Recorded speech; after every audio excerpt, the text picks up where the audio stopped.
नमस्कार माझ्या सर्व ताईंना. उत्तुंग भरारी या चॅनलवरती नवीन एका माहितीसह सर्वांचं स्वागत आहे. आजच्या व्हिडिओमध्ये आपण पाहणार आहोत पोषण ट्रॅकरवर नवीन अपडेट आलेला आहे 24.8.1चा. त्यामध्ये खूप महत्त्वाचे बदल झालेले आहेत. त्या संदर्भात आपण माहिती पाहत आहोत. तर तत्पूर्वी सर्वांना विनंती आहे की चॅनलवर नवीन असणारे सर्वजण चॅनलला सबस्क्राईब करून घ्या आणि घंटीच्या बटनाला प्रेस करून ऑल नोटिफिकेशनला ऑन करून घ्या आणि व्हिडिओला नक्की लाईक करा. हा व्हिडिओ जास्तीत जास्त ताईंना शेअर करा.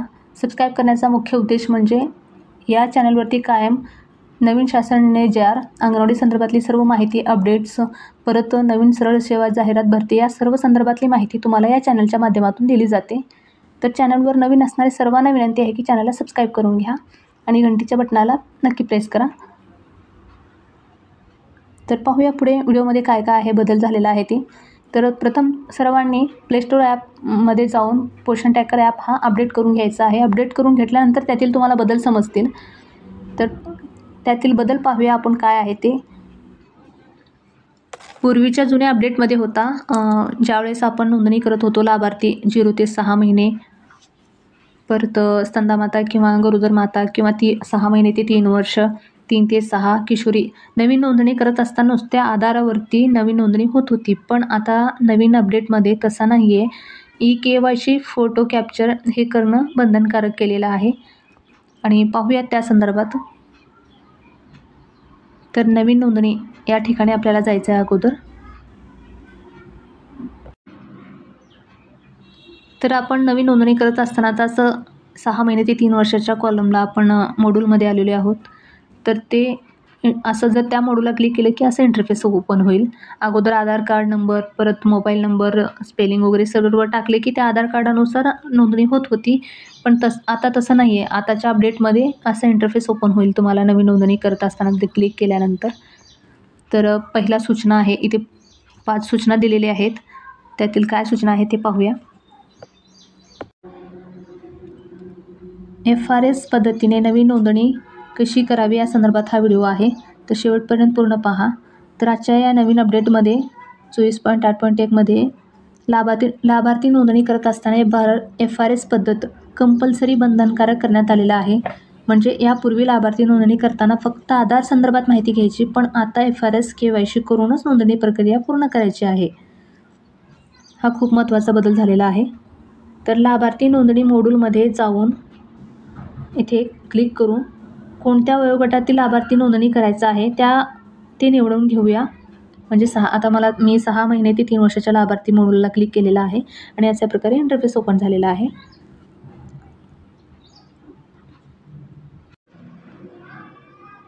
तर यातील न्यू रजिस्ट्रेशन प्रोग्रेस म्हणजे नवीन नोंदणी करत असताना त्यातील प्रोग्रेस काय आहे त्या संदर्भातली सूचना आहे. तर नवीन रजिस्ट्रेशन सूचनाबद्दल आहे. जसे की पूर्वी आधार संदर्भातली माहिती भरून नोंदणी प्रक्रिया पूर्ण होत होती, ती आता बंद झाली आहे. आता नवीन अपडेटनुसार नोंदणी करताना KYC फोटो काढणे बंधनकारक आहे. तर 2 नंबरचा आहे, तुम्ही इथे पाहू शकता. आपण हे पाहिलो आता त्यानंतरचा हा सूचना पाहूया.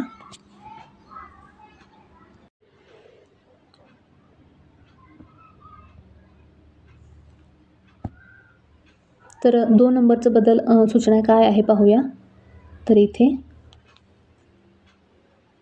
गरोदर माता, स्तनदामाता, किशोरवयीन मुलींसंदर्भात ही KYC नवीन नोंदणी करत असताना KYC फोटो कॅप्चर करणं मगच नोंदणी करणं आहे. परत 3 नंबरचा हा बदल आहे फॉर चिल्ड्रन. तर तिसरं बदल आहे मुलांचे KYC करत असताना आई किंवा वडील, पालक यांच्या आधाराने KYC व फोटो घेणे बंधनकारक आहे. म्हणजे फक्त 6 महिने ते 3 वर्ष बालक किंवा 3 ते 6 वर्षाचे यांचं जर आधार कार्ड आपण जर KYC करत असताना तर आईचं आधार कार्ड किंवा वडिलांचं किंवा पालकांचं यापैकी कुणाचंही ते दिलेलं आहे. तुम्ही ते पण पाहू शकता. इथे आई आहे आणि इथे वडील आणि इथे पालक यांच्या आधार कार्डानुसार KYC करणं आणि त्यांचाच फोटो घेणं हा बंधनकारक केलेला आहे. आणि KYC करत असताना आधार कार्डला मोबाईल नंबर लिंक असणं गरजेचं आहे, कारण त्याच्यावरती OTP जाईल. तो OTP घेतल्यानंतरच KYC प्रक्रिया पूर्ण होणार आहे.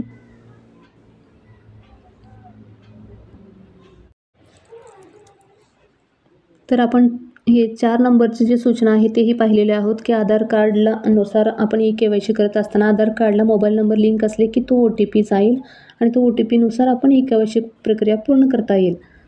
हे 4 नंबरचाच बदल झाला. परत हे जे खाली आहे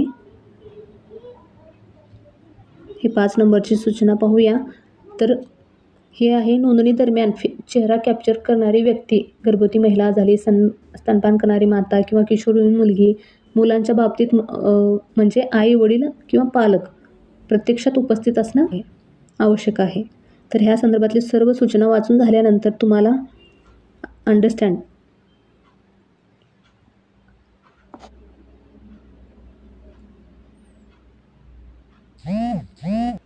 सर्व सूचना वाचून झाल्यानंतर तुम्ही इथे या ठिकाणी क्लिक करू शकता. मग तुम्हाला कुठल्या 6 महिन्यात ते 3 वर्षाचा लाभार्थ्यांचा आपण मॉड्यूलमध्ये आलेले होतो.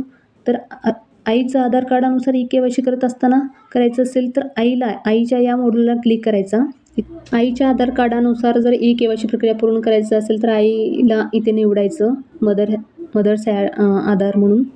तर जर वडिलांच्या आधार कार्डनुसार करायचं असेल तर जर एखाद्या वेळेस आईकडे आधार कार्ड नसेल तरच इथं ऑप्शन कारण सांगायचं आहे तुम्हाला. इथे आधार कार्ड नाही म्हणून वडिलांचं घेतलं असं, म्हणजे आईकडे आधार कार्ड नाही असं. जर किंवा हे जे खालचं जो हा ऑप्शन आहे ना, हा जो ऑप्शन आहे तर आईचं निधन झाल्यास असं आहे हा ऑप्शन. तर हा ऑप्शन निवडायचा आहे. तर आईकडे आधार नसेल तरच आई वडिलांचं आधार कार्ड घेतलं असं निवडायचं आहे. नाही असेल तर इथं पालकांचं आधार कार्ड निवडायचं आहे.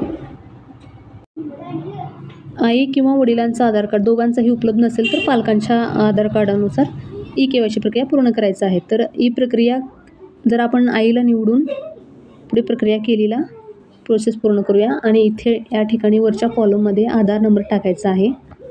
तुम्ही इथे पाहू शकता आधार नंबर आणि इथे मोबाईल नंबर टाकायचं.